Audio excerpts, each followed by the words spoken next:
I thank the petitioner. I now recognize and give the floor to Mr. Jose Miguel Velasquez Cruz. Sir, you have the floor. Dear committee board members, on November 25th, 1897, the Autonomous Constitution of Puerto Rico was enacted by a royal decree negotiated by our delegation of representatives in the Spanish Congress, in an act of free will and self-determination. On March 27th, 1898, the Autonomous Government Board was elected through free elections where the Autonomous Party won with 80% of the vote. Our delegation of 16 representatives and 2 senators had a voice and the right to vote in the Spanish Congress.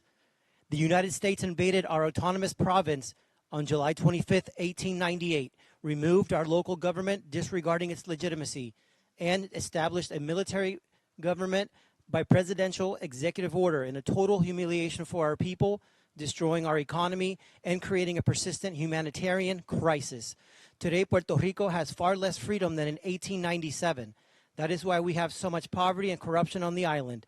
Political parties and politicians exploit the colonial administration for their own benefit. When Queen Maria Cristina refused to surrender Puerto Rico, she offered other means of payment for the expenses of the war, but President McKinley demanded her to sign the only terms offered within 48 hours, or a second military operation would start towards the Canary Islands. That fact alone could make the treaty illegal and void, as it was signed under threat of a continuation of military hostilities.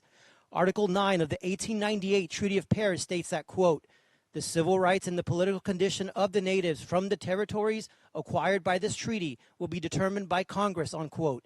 Language that was taken from an 1857 pro-slavery Supreme Court ruling on the case Dred Scott versus Sanford. We have been in the same condition as Dred Scott for the past 126 years. Regardless of what the treaty says, Puerto Rico is still Spanish national territory, militarily occupied by the United States. The real independence of Puerto Rico lies within the return of the island to Spain, since Puerto Rico accepted the autonomous province status back in 1897. We were not searching for liberation, as Consul Hanna stated on his reports of April 1898. Puerto Rico was a happy, prosperous, and loyal Spanish province. Board members, we demand for you to persuade NATO allies, United States and Spain, along with Puerto Rico, to negotiate the return of the island through a joint United States and Spain-supported referendum. Returning to Spain will solve the identity crisis among Puerto Ricans, because Puerto Ricans are Spaniards. This status solution will return the self-esteem stolen by the Foraker Act and the insular cases, restoring economic development without the existing colonial restraints. United Nations Resolutions 1541, Articles 6, 8, and 9 allows for this status solution. We should not be denied the reunification of our nation. It is where we belong. Thank you. I thank the petitioner. I give the floor to Ms. Annette Falcon. Madam, you have the floor, please. Buenas tardes. Good afternoon.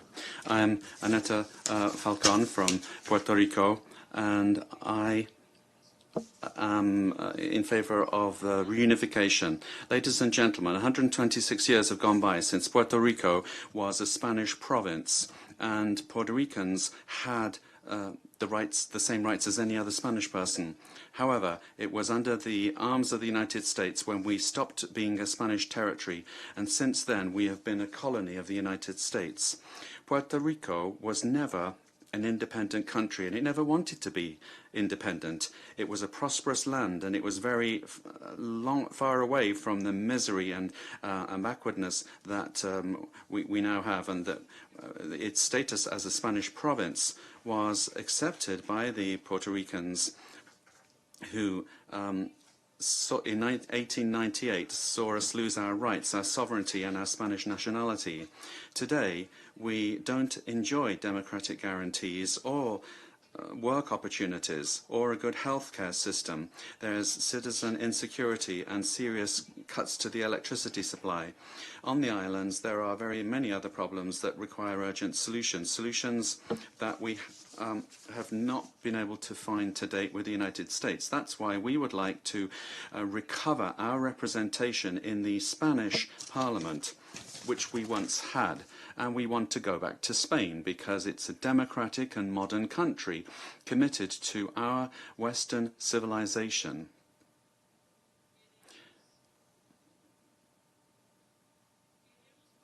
We want to go back to Spain to preserve our language, our culture, and our Puerto Rican customs. We firmly believe in the solution of a reunification as part of a compact between the United States, Spain, and Puerto Rico for the greater good of Puerto Ricans. Finally, we request this committee to undertake the good offices necessary to undertake negotiations between the United States, Spain, and Puerto Rico in accordance with Resolution 1541 of the United Nations in its paragraphs 6, 8, and 9.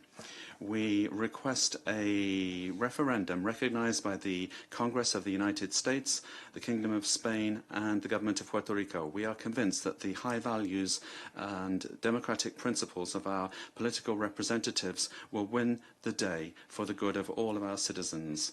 Long live Spain, viva España, our mother country, and long live Spanish Puerto Rico. Ole. Thank you.